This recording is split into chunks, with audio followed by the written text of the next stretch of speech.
Get a look at Dorit Kelly and Boy George's friendship. There is one adage that is definitely true: a picture is worth 1,000 words, and we found one photo of Dorit Kelly, Boy George Paul P.K. Kemsley and their extended circle of friends that is worth at least that. Picky shared the throwback photo of his ex-wife, who reportedly filed for divorce earlier this month, and his time friend back in September 2024. It also features the real Housewives of Beverly Hills Kyle Richards and Mauricio Vuminsky, making it a true time capsule of when it was snapped in August 2016. It's also proof that a lot has changed in the 9 years since they all posed together for the photo. Where do Dorit Kelly and Boy George stand today? While Dorit and Boy George were once so close he even lived with the Chemis, as you can hear more about in the video at the top of the post, they have grown apart following Dorit's split from PK. Boy George is firmly in PK's camp. Firmly, Dorit told Bravo producer Alex Baskin during Season 3, Episode 3 of Briefing on Bravo, "I'm also not fighting for people that are in his camp. It's like, let PK have whomever he needs for support. He should have that, as should I." She went on to share that she is more than supportive of their tight-knit bond. "I think George and I still will always be friends, but I think he's definitely firmly in PK's camp," Dorit said on the podcast episode, "What's Next for Paul Pisley and Boy George?" While Dorit and Boy George aren't as close as they once were, the legendary pop star is still tight with PK, who is not only his friend, but also his manager. He not only often joins Boy George on the road when he tours, but the pair also often hang out as friends, including during a recent party in Briefing on Bravo. PK and Boy George are also hard at work on the upcoming biopic about Boy George's life and epic career with Culture Club all-day script chats with our major studio. Yep, the movie is coming, and maybe it's time we all learned what the word icon means. PK shared back in February 2025, offering up a small update on the project, just sending the story of Dorit and George in the golden summer of 2016 beneath the glowing Los Angeles sun. A photograph was taken that would come to mean more in retrospect than it did in the moment. In it, Dorit Kemsley, flawless in white linen and oversized sunglasses, stood between her then-husband PK and their close friend, the pop icon Boy George. Their arms were intertwined like family.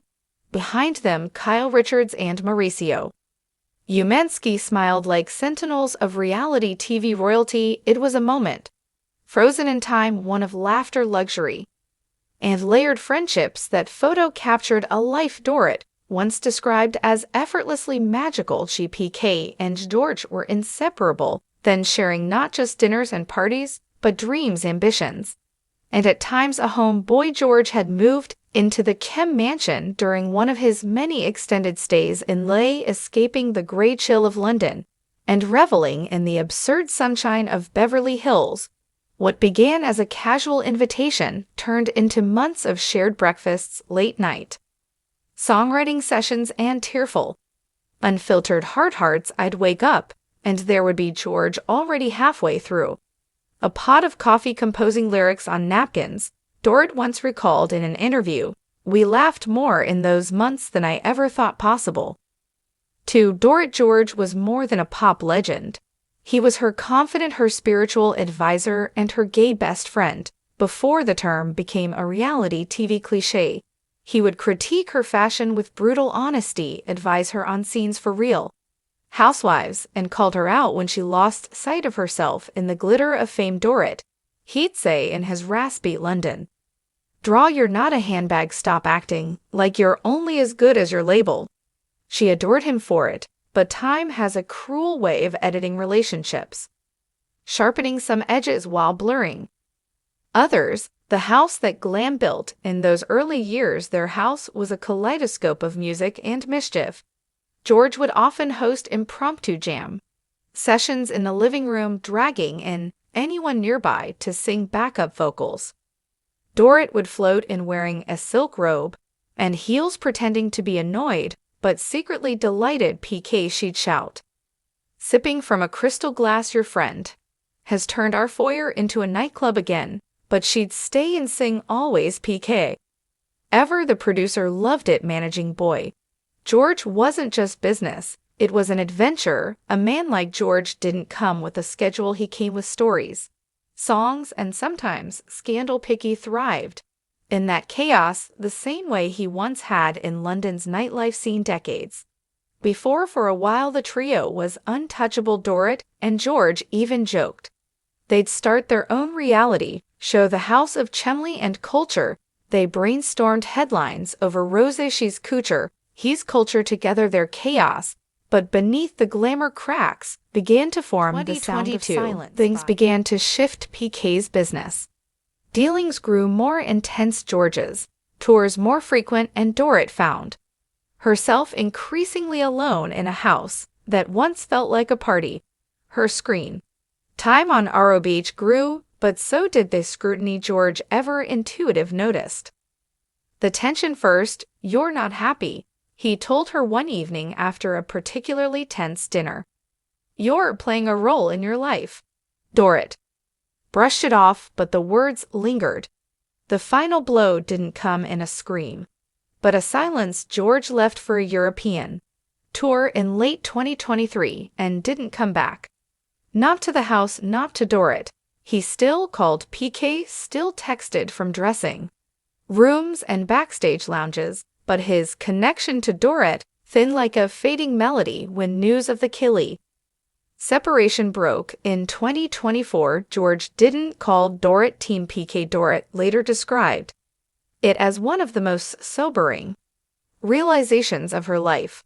I thought we were closer than that, she said on briefing on Bravo, but I understand loyalty, and if George feels his loyalty is with PK, then that's okay. I'm not in the business of making people choose.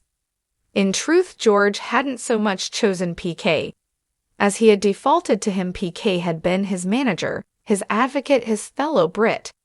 In the land of excess, when it came time to draw lines, George didn't hesitate.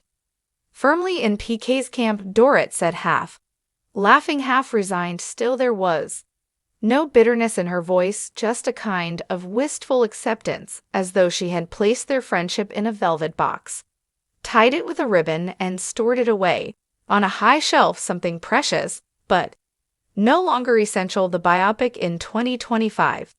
PK and George began promoting a long, animated biopic about Boy George's life, a cinematic retelling of glitter, grit, and glam. Dorit wasn't involved in the project, though she had once joked about playing herself. She was a big part of that era, George told a reporter, but this story is about music, survival, identity, not dinner parties. It stung more than Dorit cared to admit. She watched from a distance as they posed on red carpets, celebrated production milestones, and laughed like the old days. Only now she wasn't in the picture, literally or metaphorically, but Dorit had grown. She was no longer the woman who needed validation from fabulous friends. She had found her own rhythm, her own voice, one that didn't rely on Deutsch. An unexpected reunion in April 2025. They saw each other again at Kyle Richards' birthday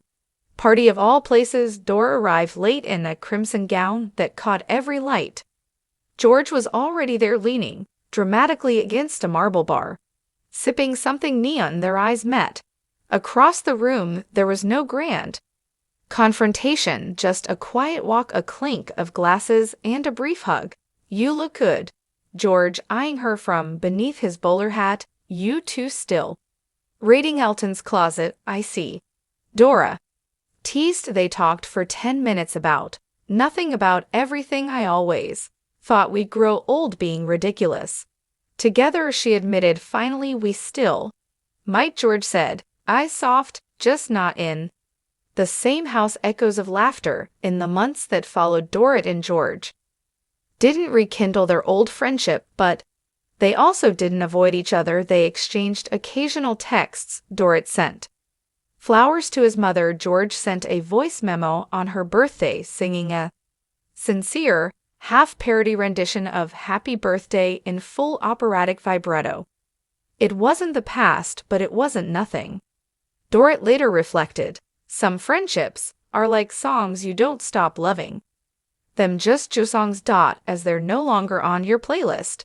And in a way their story was the perfect chorus, short, brilliant, and unforgettable.